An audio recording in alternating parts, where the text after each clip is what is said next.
elected to Congress, you will have to go to Washington, D.C. to represent this district. How do you see splitting the time between here and there?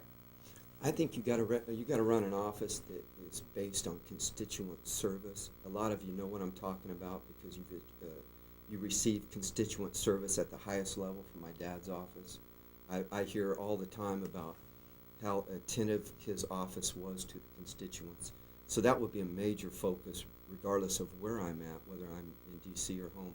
The office at home, whether it be in Modesto or Turlock or wherever, or Tracy, man, if somebody calls and has a problem with government, your congressman ought to be all over it. They ought to get to the bottom of it, get you an answer, be respectful, be polite. We work for the taxpayers. If they call the office, that will be my number one priority, is giving a level of constituent service that is second to none, treating people's problems like they're my own or our office's own.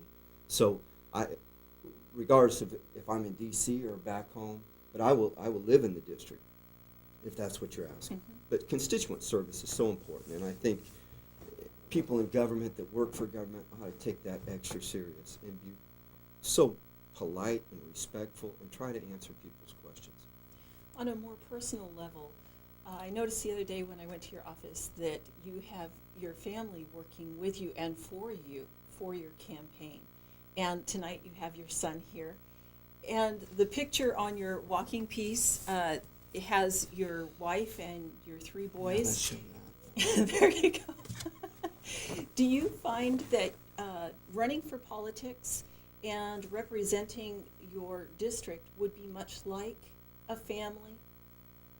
Yeah, I feel at home when I'm in the district. So yeah, certainly, you certainly want to work for people and represent them in a way that you would someone you're real close to. I mean, there's a bond with the constituents and with the people that you know throughout the community, and that bond for me is probably greater than the other candidates because I actually grew up in this district.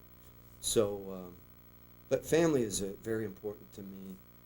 I grew up in a political home, watching my dad and mom both serve the community. My granddad was in the ministry, watching him. I have relatives that are policemen and firemen. So public service was always a priority in our household. And I always knew I would do something in public service. I didn't know exactly what, but certainly family is important. And I like having them on the campaign if they have free time. Well, now that the viewers have gotten to know you a little bit, now it's batter up time. Okay, where is your stand on women's issues as far as this big storm going on now concerning birth control? Oh, I think women should have access to birth control, and you know what, Athens, freedom is so important to me, whether it's women's issues, or workers' issues, or business issues. Freedom. We should err on the side of freedom.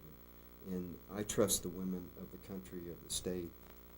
I've watched women, and my mom is very important to me, my wife, my sister. I have people that are around me in freedom. I mean, women should have the right for that kind of access. Do you think that the government overreaches their boundaries? If we don't watch them, they certainly can. On your civil liberties and your freedoms, I think government's natural reaction sometimes is to overreach. And I think more freedom is better. And I'm going to be a congressman that is about freedom. Regardless of the issue, we should be about giving people their rights, their opportunities, not keeping that tight, but trust people. Be free with, like they passed 1540 in the Congress, which allows the President of the United States to arrest somebody, send his agents out to arrest somebody on suspicion, hold them without due process. So those kind of things I'm going to be against, and I'm going to be a congressman for freedom. Do you think that, that question just left my head. I was going to ask you about the overreach of government and how they have taken over our freedom. And do you feel that boy, I'm just totally at a loss. I've Well, got to look I down threw here. you off with 1540. I know, you totally threw me off. That's It's like fine. that I wasn't know. on the list yet. Yeah, because I had that in the back of my mind as far as the government taking one step too far by saying that just because they think something might happen, they can detain you. And now people are becoming It's more unconstitutional, first of all. more people are becoming afraid to speak out. And so my question, Well, yeah, we just shouldn't do that. I mean, we have a process, a set of laws, certain standards, human rights that we care about, we hold dearly in this country. The due process you're entitled to in the court of law. It shouldn't just because the president or somebody close to the president or somebody in the government thinks that something is wrong, they can send somebody out to detain you without due process. That's serious business. So, while I think we need government, we don't need that kind of overreach.